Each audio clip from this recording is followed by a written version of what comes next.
Mesdames et messieurs, chers téléspectateurs de l'ONE TV, bienvenue à votre émission Les Belles Lettres. Les Belles Lettres est un programme de l'ONE TV consacré à la littérature tchadienne, à la découverte des grands talents littéraires. Aujourd'hui, nous ouvrons un nouveau numéro en compagnie de M. Augustin Tabo, qui est un militant humaniste et prix de cause juste. Il était enseignant des maths à l'Académie Versailles et puis Paris Descartes, où il mène actuellement des recherches en économie de la santé. C'est par amour des lettres qu'il est devenu forcément poète à ses heures libres. Il est déjà auteur des Vents déchaînés. Il a accepté notre invitation pour un grand débat culturel sur ses deux autres productions, dont Peuple chéri et Hakuma, respectivement, des recueils de poèmes et pièces de théâtre. Monsieur Augustin Tabo, bonjour. Bonjour. Voilà. Vous êtes scientifique. Oui. D'où sort votre amour pour les lettres? Oui, il faut que je vous remercie d'abord et puis de m'avoir donné l'occasion d'être ici. J'étais là il y a 6 mois déjà avec votre collègue Jean Bosco, où j'ai présenté mon livre Les Vents déchaînés. Et j'étais toujours très content et toujours aujourd'hui encore content de revenir et puis à vous parler de mes œuvres. Pour répondre à votre question scientifique, littéraire, je pense que l'un n'exclut pas l'autre. Peut-être vous êtes un scientifique ami des lettres. Non, oui, c'est vrai, mais mes profs m'ont toujours dit que les grands scientifiques ont été toujours de très bons littéraires. Ouais. Et moi, je suis sorti d'un collège jésuite où j'ai pris goût à la littérature. Donc, la question de littérature, ce n'est pas une question d'aujourd'hui, mais une question qui date de très longtemps.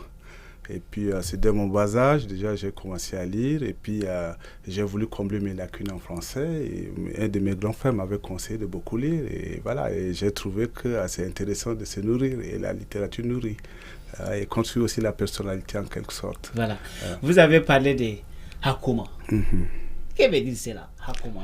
Mais Hakuma, c'est en arabe tchadien. Et puis, moi, j'ai traduit Hakuma par l'État, l'autorité. Et puis, quand vous voyez ces livres, c'est une pièce de théâtre déjà, donc en 4 actes qui relate l'histoire d'un procès intenté contre les dirigeants syndicalistes pour avoir organisé une manifestation publique pacifiste.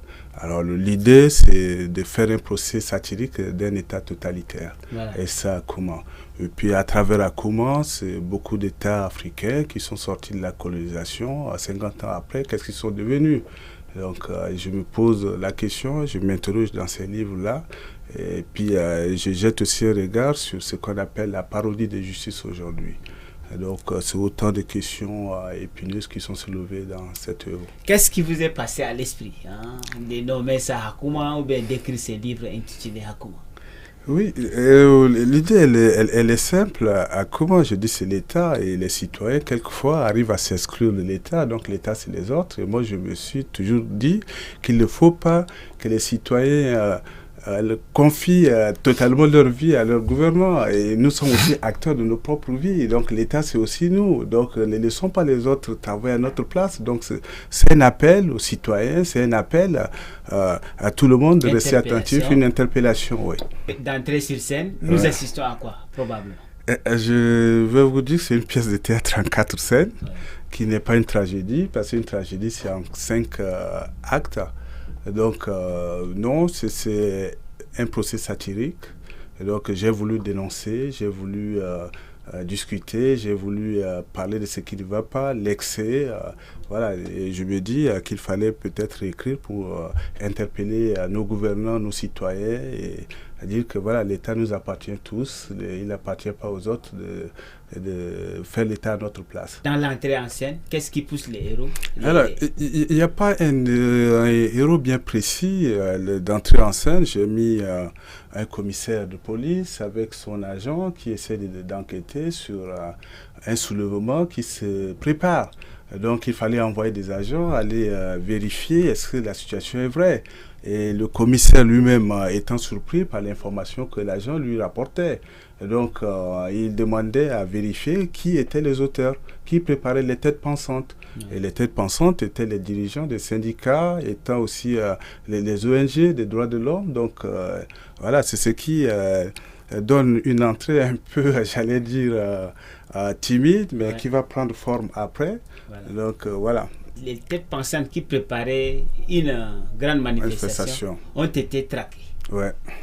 Comment expliquez-vous cela?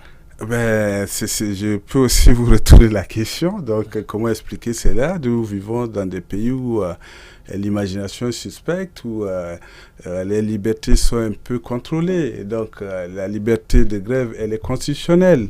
Et ces gens-là, s'ils voulaient utiliser des armes légales, c'est-à-dire nobles, pacifiques, pour pouvoir revendiquer ce qui est de droit, bon, on a trouvé que c'était de trop, donc il fallait les en empêcher. Voilà. Donc, c'était ça. Ils étaient arrêtés? Ils étaient arrêtés, oui. Quelques-uns étaient arrêtés. Il y a un qui a réussi à s'enfuir. Donc, il fallait aussi l'arrêter pour pouvoir le juger. Et effectivement, on a pris tout le monde pour pouvoir le juger. Et il y a un procès qui va s'ouvrir après. Et moi, j'attends beaucoup plus par ce procès-là pour pouvoir faire parler mes personnages. Qui étaient des syndicats, qui étaient des étudiants, qui étaient des travailleurs sur les champs pétroliers, donc tout ce monde-là. Donc c'est une situation un peu imaginaire, mais j'emprunte toujours à la réalité cette fiction. Et j'exagère un peu pour montrer la teneur du problème. Bon, et cette parodie aussi de justice qui va suivre après. Mais en arrêtant les têtes pensantes, on croyait qu'effectivement, ça doit faire taire la manifestation de la veille. Ouais. Mais alors que la manifestation a eu lieu. Oui, mais c'est ce que ceux qui traquaient les manifestants pensaient faire. Ils voulaient étouffer la manifestation dans l'œuf. Mais ils n'ont pas réussi, puisque ceux qui sont échappés ont réussi à organiser une manifestation pour demander la libération de ceux qui ont été arrêtés. Et puis après, la police interviendra pour pouvoir les mettre en débandade, arrêter, et puis il y aura aussi des tueries, oui. Voilà. Lors de leur meeting, les meetings donnent un contenu tendu, alors que les messages gravitent autour des valeurs comme l'imagination, la vérité, l'amour.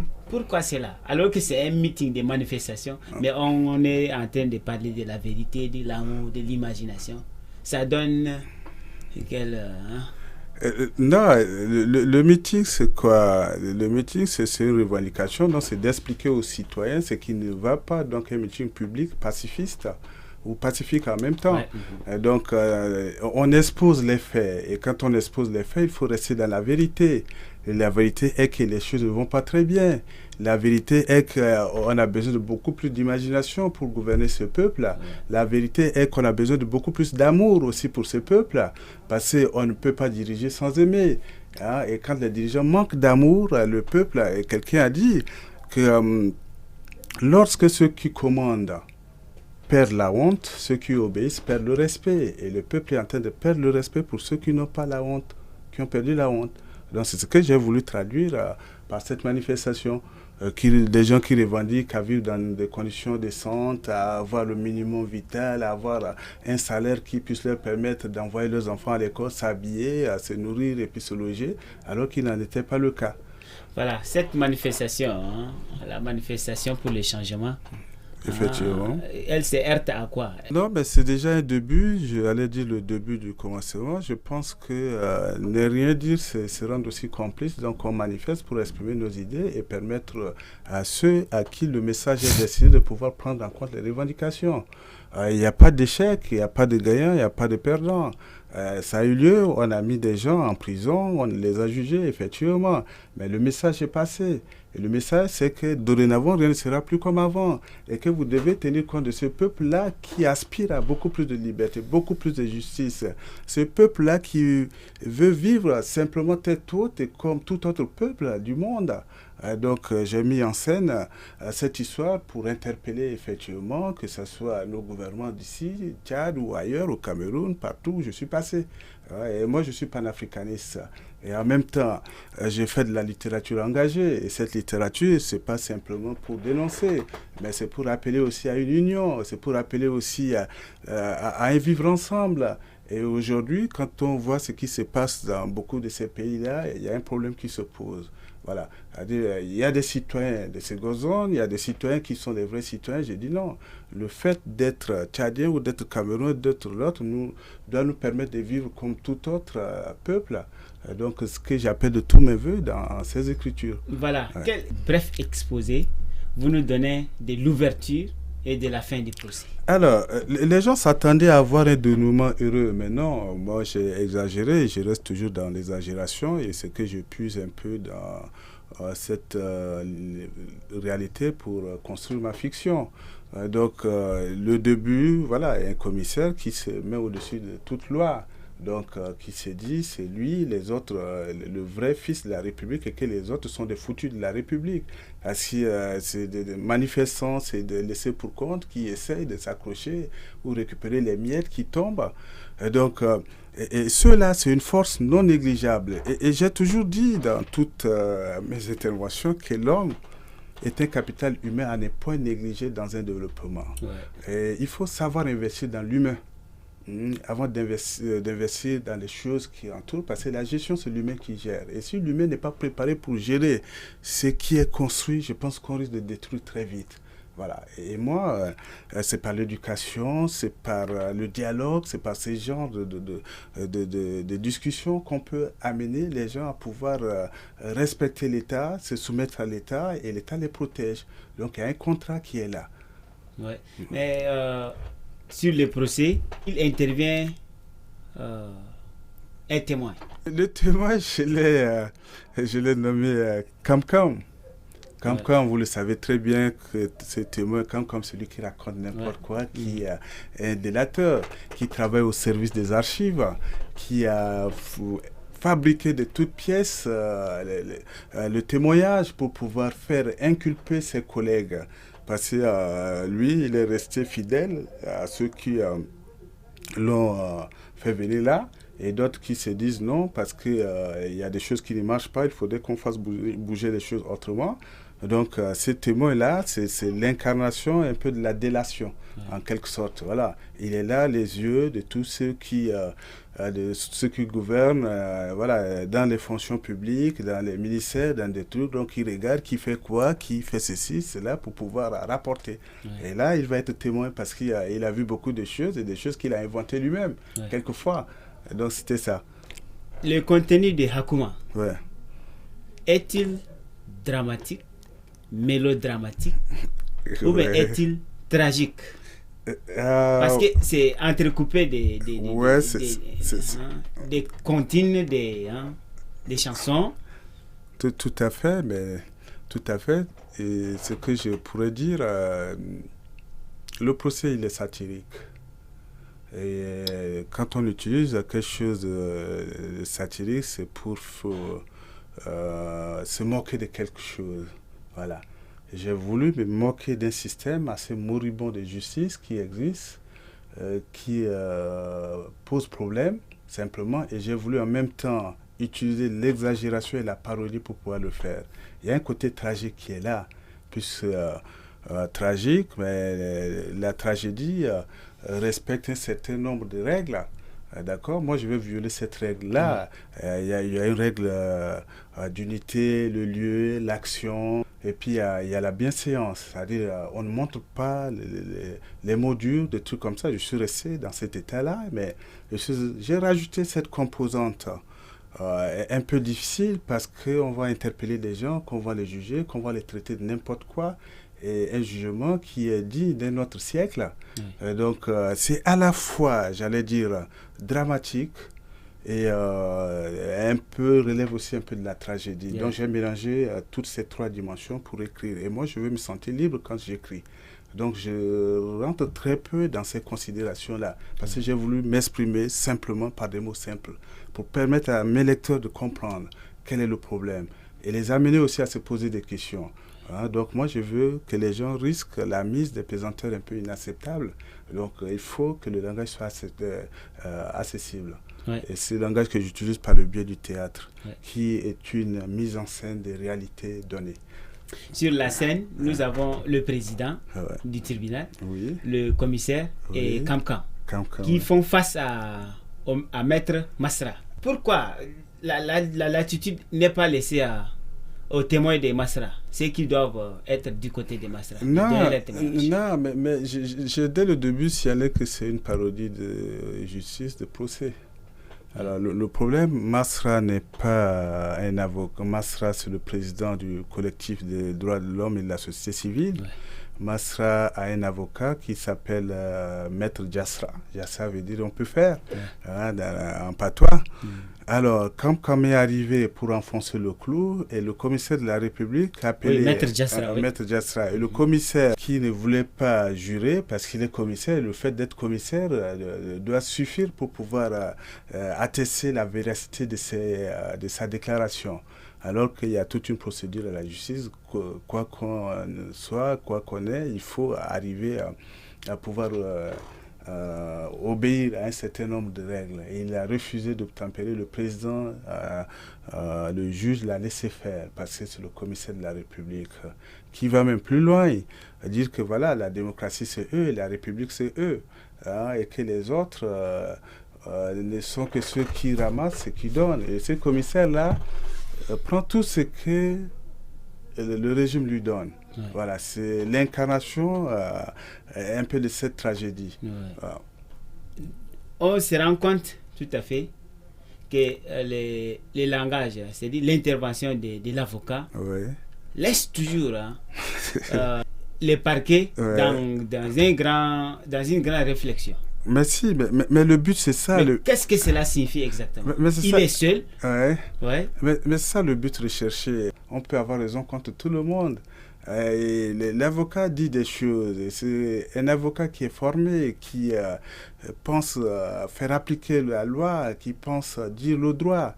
Donc, et il use de ces mots-là pour pouvoir faire comprendre au tribunal que ces gens-là sont des innocents et qu'on est en train de condamner les gens. Et l'histoire en tiendra compte plus tard. Parce que ce jugement est truffé de ratés, de fautes, de parodies. Donc c'est ce qu'il disait. Donc lui, il moralise les gens, il demande aux gens de revenir au droit, de revenir aux lois, mais qu'on ne juge pas les clients par rapport à leur origine, par rapport à ce qu'ils font, mais c'est par rapport aux lois. Alors selon les lois, je pense qu'ils sont fautifs de rien, puisque la grève, elle est constitutionnelle, c'est reconnu par la Constitution, et ils ont usé de cette voie-là pour pouvoir revendiquer. C'est une grève pacifique, je l'ai dit dès le début, donc pour permettre au moins de poser le problème.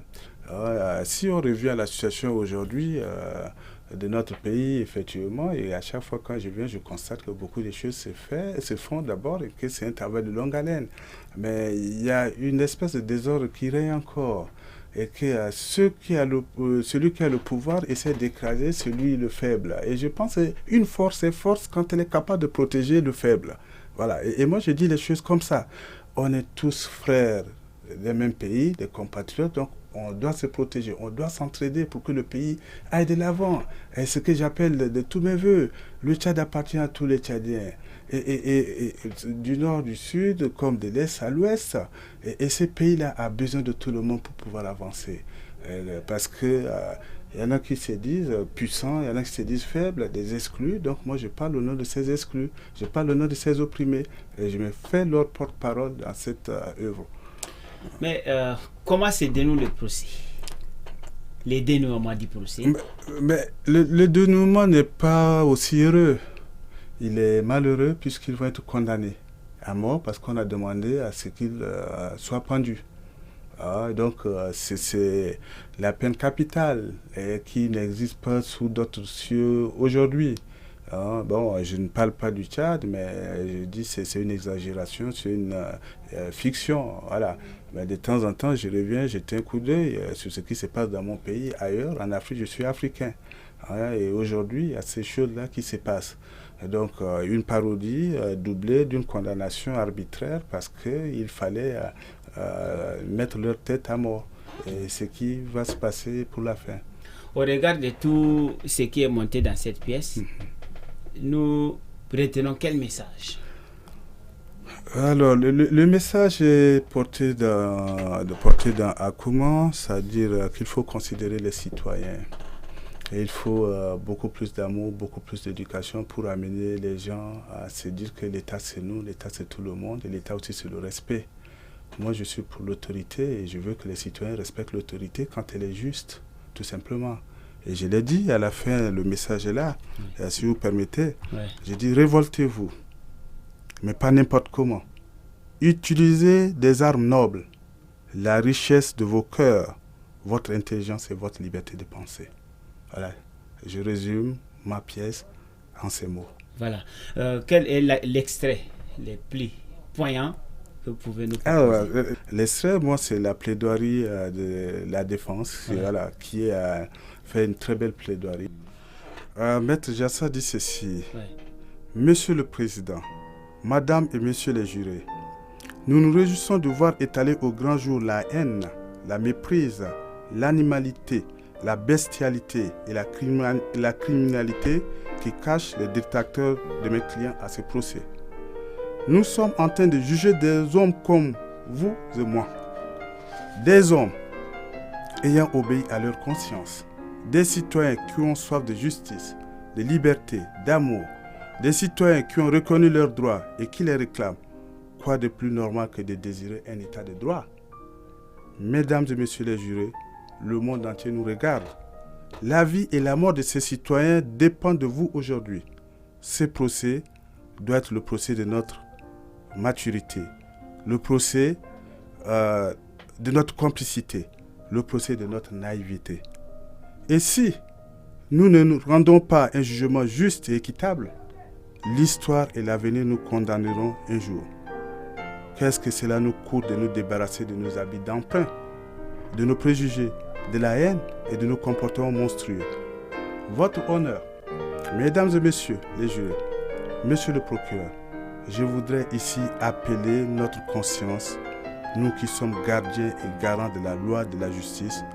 Ouvrons nos yeux, notre cœur, regardons autour de nous, interrogeons notre conscience et des vérités transparaîtront au-delà de tout ce que au-delà de toute notre ignorance. Que la vérité triomphe et que toutes ces considérations d'une autre époque échouent. C'est la plaidoirie de Maître Voilà, Jassa. quelles sont vos sources d'inspiration? Les sources d'inspiration, j'ai dit, j'emprunte à la réalité.